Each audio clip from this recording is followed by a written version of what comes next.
तो भारत ने ब्रह्मोस मिसाइल को फिलीपींस में डिलीवर्ड क्या कर दिया। उसके बाद तो मानो भारतीय हथियारों की लूट मच गई है और दुनिया के कई बड़े बड़े देश भी भारत से डिफेंस हथियारों को खरीदने के लिए डील फाइनल करने में जुटे हुए हैं। और हाल ही में एक खबर निकल कर आई कि नाटो, जो 33 देश का संगठन है जिसे अभी तक अमेरिका कंट्रोल करता आया है, लेकिन इसके बावजूद भी नाटो के कई देश भारत से डिफेंस हथियारों और खतरनाक मिसाइल को खरीदना चाहते हैं, जिसमें फ्रांस, इटली, कनाडा और यूके जैसे कुछ देश है जो कि ब्रह्मोस जैसी एडवांस सुपरसोनिक मिसाइल के अलावा एयर डिफेंस सिस्टम जैसे अन्य हथियारों को खरीदना चाहते हैं। और नाटो में शामिल देशों के अलावा चीन का एक पड़ोसी देश वियतनाम भारत की ब्रह्मोस जैसी खतरनाक मिसाइल की ताकत को देख उसे खरीदने की डील को फाइनल करने में झूठ हुआ है। और अगर आप इस मैप में देखें तो भारत से पूर्वी दिशा में समुद्री रास्ते से थोड़ी दूर आने पर मौजूद है वियतनाम, जो कि चीन का पड़ोसी देश है और चीन के साथ उनके रिलेशन में हमेशा से खटास चलती रहती है। और दुनिया के कई देशों में जिस तरह से युद्ध का माहौल बन रहा है, भविष्य में चीन उनके लिए खतरा न बन सके, इसलिए वियतनाम भी अपनी डिफेंस सिक्योरिटी को बढ़ाने में जुटा हुआ है। पूरी अपडेट क्या है इस वीडियो में समझते हैं, लेकिन आगे बढ़ने से पहले नाटो जैसा 33 देश का संगठन भारत से हथियारों को खरीदने की बात कर रहा है, उसके लिए वीडियो को एक लाइक करके चैनल को सब्सक्राइब जरूर कर लीजिए, क्योंकि यह आपके लिए 1 सेकंड का काम है, लेकिन इससे हमारी काफी बड़ी मदद होती है। दरअसल जब से भारत ने फिलीपींस में ब्रह्मोस मिसाइल को सक्सेसफुली डिलीवर कर दिया है,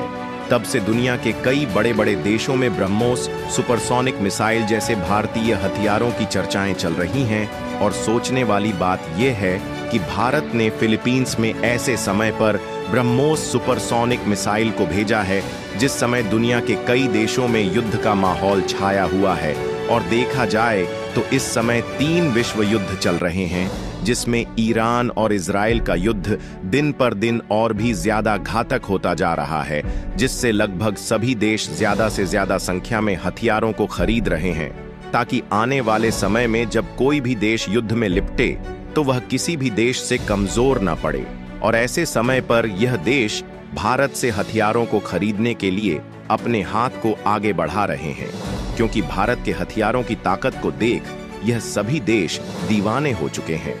और अगर आपने पिछले कुछ महीना की खबरों पर नोटिस किया हो तो भारत ने कई आधुनिक मिसाइल्स और आधुनिक एयर डिफेंस सिस्टम को भरपूर मात्रा में मैन्युफैक्चर किया है, जिससे भारत की खुद की डिफेंस सिक्योरिटी मजबूत होने के साथ साथ हमने दूसरे देशों में भी करोड़ों रुपए के डिफेंस इक्विपमेंट को एक्सपोर्ट किया है। और फिलीपींस में भारत के द्वारा एक्सपोर्ट किए गए अकेले ब्रह्मोस मिसाइल को देखा जाए तो उसके लिए भारत और फिलीपींस के बीच $375 मिलियन की डील फाइनल हुई थी, जो कि भारत की अर्थव्यवस्था को मजबूती देने के लिए एक बहुत बड़ा अमाउंट है।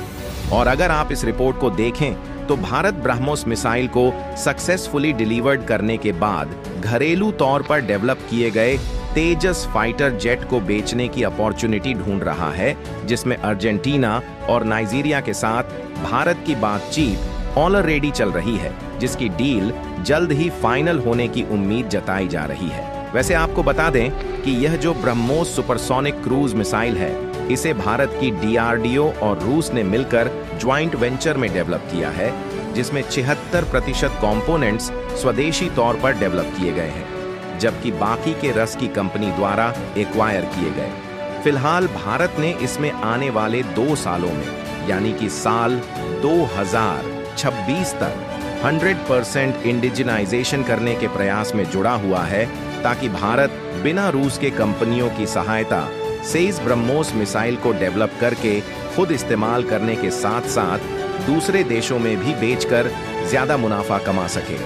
और इस ब्रह्मोस मिसाइल की सबसे खास बात यह है कि समुद्र हो या जमीन, या फिर चाहे तो इसका इस्तेमाल फाइटर जेट में करके हवा में फायरिंग भी कर सकते हैं। यानी कि यह ब्रह्मोस मिसाइल ताकतवर होने के साथ साथ नेवी, एयरफोर्स और आर्मी तीनों तरह की मिलिट्री के लिए डेवलप किया गया है। और भारत के डिफेंस हथियारों को जिस तेजी के साथ दूसरे देश खरीद रहे हैं, अगर इसी तरह से खरीदते रहे तो आने वाले 24 सालों में भारत का डिफेंस एक्सपोर्ट लगभग 50,000 करोड़ रुपए को क्रॉस कर जाएगा,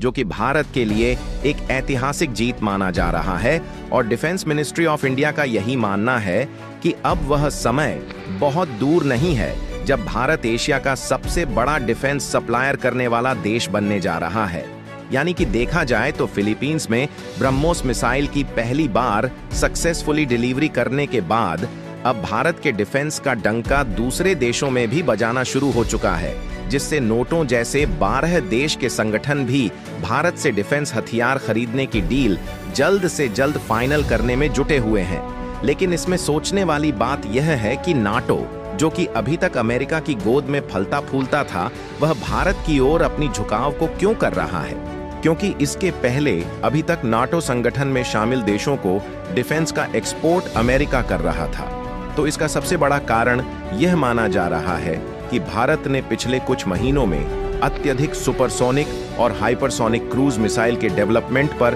बढ़ चढ़कर काम किया है। और भारत ने जो एडवांस क्रूज मिसाइल को डेवलप किया है, उसकी क्वालिटी के मामले में कोई भी कॉम्प्रोमाइजेशन नहीं है। यहां तक कि कुछ मिसाइल ऐसी हैं जिन्हें एयर डिफेंस रडार द्वारा भी नहीं पकड़ा जा सकता,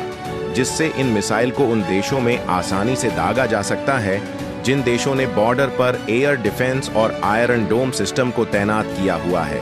जिससे आज के समय में 20 से भी ज्यादा देश भारत से मिसाइल को खरीदने के लिए लाइन में खड़े हुए दिखाई दे रहे हैं। हालांकि भारत का डिफेंस सिर्फ मिसाइल तक ही सीमित नहीं है, बल्कि इसके अलावा भारत ने एडवांस सबमरीन, आयरन डोम और युद्ध पौधों को भी बनाने का काम तेज कर दिया है। और देखा जाए तो इस समय भारत की डीआरडीओ लेजर वेपन्स बनाने में भी जुट चुकी है। यानी कि भारत ने ऐसे ऐसे हथियारों को डेवलप कर लिया है जिस हवा, पानी या फिर पहाड़ी इलाकों में भी भारत स्वदेशी तौर पर डेवलप किए गए हथियारों को तैनात करना चाहता है, जिससे नाटो जैसे बड़े संगठन में शामिल देशों को भी भारत के डिफेंस हथियारों की ताकत पर पूरी तरह से यकीन हो चुका है। और इन देशों को यह बात भी मालूम चल चुकी है कि भारत जिस तरीके के ताकतवर हथियार जितने सस्ते दामों में बेच रहा है, इतने सस्ते दामों में भारत जितने ताकतवर हथियार दूसरे देशों में नहीं मिलने वाले हैं। क्योंकि रूस, फ्रांस और जर्मनी, यहां तक कि अमेरिका जैसे देशों के हथियार ताकतवर तो होते हैं, लेकिन यह काफी ज्यादा महंगे होते हैं। इसीलिए नाटो संगठन में शामिल देश भी इन देशों के बजाय भारत की ओर अपने झुकाव को बढ़ा रहे हैं। बाकी आपको क्या लगता है कि नाटो जैसे संगठन में शामिल देशों को अमेरिका भारत से डिफेंस हथियार खरीदने देगा या नहीं? अपनी राय कमेंट में जरूर बताएं और इस वीडियो को एक लाइक करके अपने मित्रों तक शेयर करें ताकि उन्हें भी जानकारी मिल सके। जय श्री राम।